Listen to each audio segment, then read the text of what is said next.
दोस्तों, आपके शरीर में आपके ब्लड के शुगर के लेवल को कंट्रोल करने की पूरी जिम्मेदारी इंसुलिन हार्मोन पर ही है। पर क्या आप ये बात जानते हैं कि कोई एक दूसरा हार्मोन भी है जो इंसुलिन को भी कंट्रोल कर रहा है? जी हाँ, आप बिल्कुल सही सुन रहे हैं। एक दूसरा हार्मोन भी है जो इंसुलिन को कंट्रोल करता है, लेकिन वो पैनक्रियाज नहीं बनाता।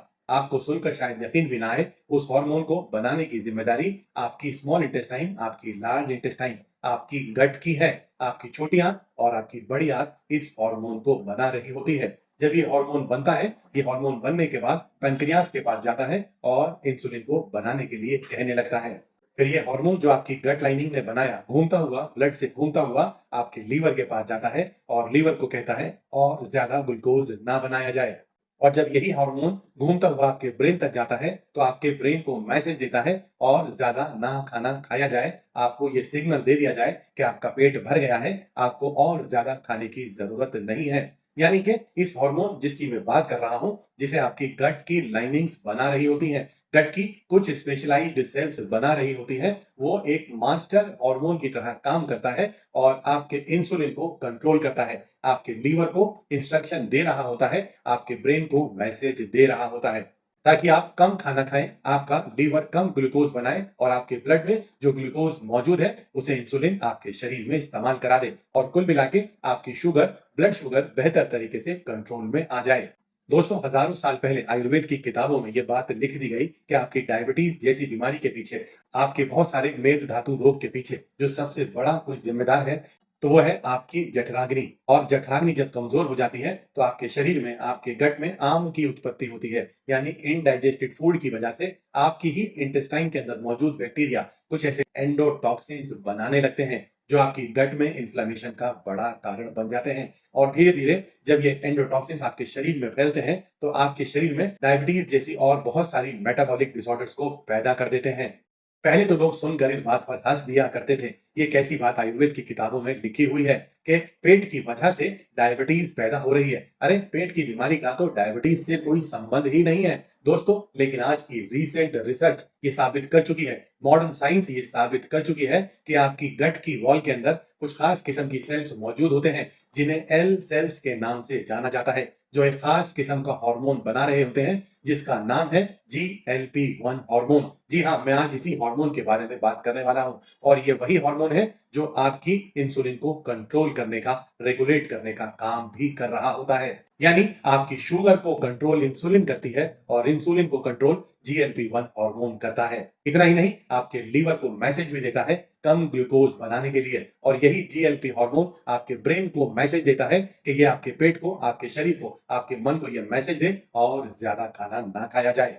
तो कुल मिलाकर हजारों साल पहले आयुर्वेद की टेक्स्ट में लिखी ये फिलॉसफी, ये कंसेप्ट सही साबित होता है कि आपकी डायबिटीज जैसी बहुत सारी मेटाबॉलिक डिसऑर्डर्स की जो उत्पत्ति है, जो उसके बनने का सबसे पहला कारण है, वो आपका पेट ही है। पेट में मौजूद बनने वाले एंडोटॉक्सिन्स ही हैं और जिसका सबसे बड़ा कारण अनडाइजेस्टेड फूड ही है या वीक डाइजेस्टिव फायर ही है, यानी जठराग्नि का कमजोर होना ही है। दोस्तों, ये सुनने में थोड़ा आपको मुश्किल लग सकता है, लेकिन सिंपल भाषा में मैं आपको समझाना चाहूं तो सिर्फ इतना कि जब आपकी डाइजेस्टिव फायर कमजोर पड़ती है, आपका खाना ठीक से डाइजेस्ट नहीं हो पाता, जिसकी वजह से ये अनडाइजेस्टेड फूड आपके पेट में आगे की तरफ बढ़ जाता है, छोटी आंत और बड़ी आंत में जाता है, तो वहां पर मौजूद बैक्टीरिया इसके साथ मल्टीप्लाई कर कर, इसको प्रोसेस कर कर एंडोटॉक्सिन्स बना देते हैं और यही अल्टीमेटली आपके शरीर में इन्फ्लेमेशन का, मेटाबॉलिक डिसऑर्डर्स का, इंसुलिन रेजिस्टेंस का सबसे बड़ा कारण बन जाता है।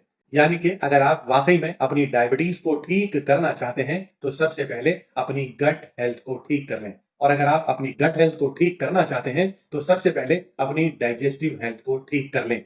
मैं आपको आज कुछ सिंपल से तरीके बताने वाला हूं, जिनको आसानी से आप अपने घर पर बैठे ही फॉलो कर सकते हैं। बेहद साधारण, बेहद सस्ती, बेहद मामूली चीजों को अपनी डाइट में शामिल कर कर आप अपनी डाइजेस्टिव हेल्थ को, आप अपनी गट हेल्थ को, आप अपनी डाइजेस्टिव फायर, अपनी मेटाबॉलिक फायर को बेहतर कर पाएंगे, अपने इंसुलिन को ठीक से काम करने के लिए एक्टिवेट कर पाएंगे, अपने GLP-1 हार्मोन को ठीक से बनने में मदद कर पाएंगे। और सबसे बड़ी बात, आयुर्वेद में डिस्क्राइब किया गया है आमा उत्पत्ति, यानी एंडोटॉक्सिन का बनना, जो सबसे बड़ा कारण है डायबिटीज का, उस आम को भी शांत कर पाएंगे, आम का नाश भी आप कर पाएंगे। चलिए मैं ज्यादा समय नहीं लूंगा और चलते हैं आगे, कैसे इस आम उत्पत्ति को कम किया जाए, खत्म किया जाए, कैसे एंडोटॉक्सिन्स के बनने को कम किया जाए, कैसे गट के इन्फ्लेमेशन को कम किया जाए, कैसे GLP-1 के प्रोडक्शन को अच्छा किया जाए, इंसुलिन को ठीक से काम कराया जाए, मैं इसके बारे में आपको बता देता हूं। आयुर्वेद में जो सबसे पहला तरीका बताया गया वो है मृदु विरेचन, यानी माइल्ड रिलैक्सेशन। आपको सिर्फ इतना करना है, रात को सोते समय 1 चम्मच त्रिफला पाउडर हल्के गर्म पानी से 1 ग्लास पानी से आप ले लें। ये आपके गट को क्लींस करने में, डिटॉक्स करने में बेहद मददगार साबित होगा। आपकी आंतों में मौजूद इन्फ्लेमेशन को घटाने में, सूजन को घटाने में बेहद मददगार साबित होगा। दूसरे नंबर में आप अपने खाने के अंदर छाछ, तत्र यानी कि बटर मिल्क को भी जोड़ लें और उसके अंदर जीरा और अजवाइन डालना बिल्कुल भी ना भूलें। ये आपके डाइजेशन को अच्छा करने में, डाइजेस्टिव फायर को अच्छा करने में, आम को ना बनने देने में बेहद मददगार साबित होगा। लेकिन ये छाछ, ये बटर मिल्क ताजी दही से आपके घर पर ही बना हुआ होना चाहिए, पैकेज्ड छाछ नहीं चलेगा।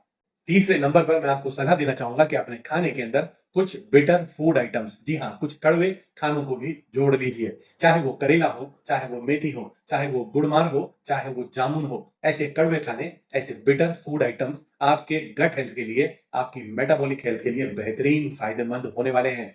ये सभी बिटर फूड आइटम्स आपकी गट में मौजूद एल सेल्स को एक्टिवेट करते हैं, जिससे कि GLP-1 हार्मोन का प्रोडक्शन अच्छे से हो सके।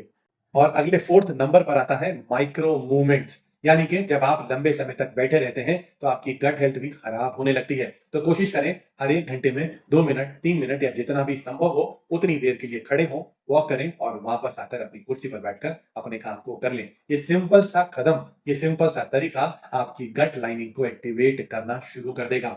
आपकी मसल्स को भी एक्टिवेट कर देगा, इंसुलिन के सिग्नलिंग के प्रोसेस को बेहतर कर देगा, GLP-1 के सिग्नलिंग प्रोसेस को बेहतर कर देगा। और आज का जो लास्ट तरीका है वो है लंघन, यानी कि फास्टिंग, और अगर आज के हिसाब से बोला जाए तो इंटरमिटेंट फास्टिंग। ऐसा करने से आपकी अपनी गट लाइनिंग को रिपेयर करने का, रिवाइव करने का, रिजुविनेट करने का एक समय मिल जाता है। आपकी गट की लाइनिंग में मौजूद इन्फ्लेमेशन धीरे धीरे घटना भी शुरू हो जाती है। बेहद संतुलित तरीके से अपने शरीर की ताकत के हिसाब से आप इंटरमिटेंट फास्टिंग को अडॉप्ट कर सकते हैं, लंघन चिकित्सा का फायदा उठा सकते हैं। इससे आपके गट में मौजूद एल सेल्स की हेल्थ अच्छी हो जाएगी, गुड गट बैक्टीरिया की हेल्थ अच्छी हो जाएगी, GLP-1 हार्मोन अच्छे से बनने लगेगा, इंसुलिन के पास ठीक से सिग्नलिंग मैसेज जाने लगेगा और इंसुलिन भी ठीक से काम करने लगेगी। होता क्या है कि जब आप लंघन करते हैं, जब आप फास्टिंग करते हैं, तो आपकी जो एल सेल्स हैं उनके ऊपर जो भी एंडोटॉक्सिन्स जमा हुए थे, वो एंडोटॉक्सिन्स धीरे धीरे वहां से घुलकर खत्म होना, हटना शुरू हो जाते हैं और आपकी एल सेल्स को अच्छे से GLP-1 हार्मोन बनाने का मौका मिल जाता है। दोस्तों, कुल मिला के आज की इस वीडियो को बनाने का मेरा सिर्फ इतना मकसद था कि मैं आपको ये बता पाऊँ कि हज़ारों साल पहले आयुर्वेद की किताबों में जो एक कांसेप्ट लिखा हुआ था, आम उत्पत्ति, जिसे आज मॉडर्न साइंस भी वैलिडेट कर दे रही है, उसको आपको मैं समझा पाऊँ। मैं आपको ये बता पाऊँ कि डायबिटीज़ को ठीक करने के लिए जो पूरी दुनिया का फोकस आज इंसुलिन पर है, दोस्तों, असल में वो फोकस और आगे बढ़कर अब GLP-1 हार्मोन की तरफ चला गया है, गट हार्मोन की तरफ चला गया है, आपकी गट हेल्थ की तरफ चला गया है। जैसा कि आयुर्वेद में पहले ही बता दिया गया था। यानी कि अगर आप अपनी डाइजेस्टिव हेल्थ को अच्छा रख पाएँ, अपनी गट हेल्थ को अच्छा रख पाएँ, GLP हार्मोन ठीक से बनेगा और इंसुलिन ठीक से काम करेगा, शुगर ठीक से कंट्रोल में रहने वाली है।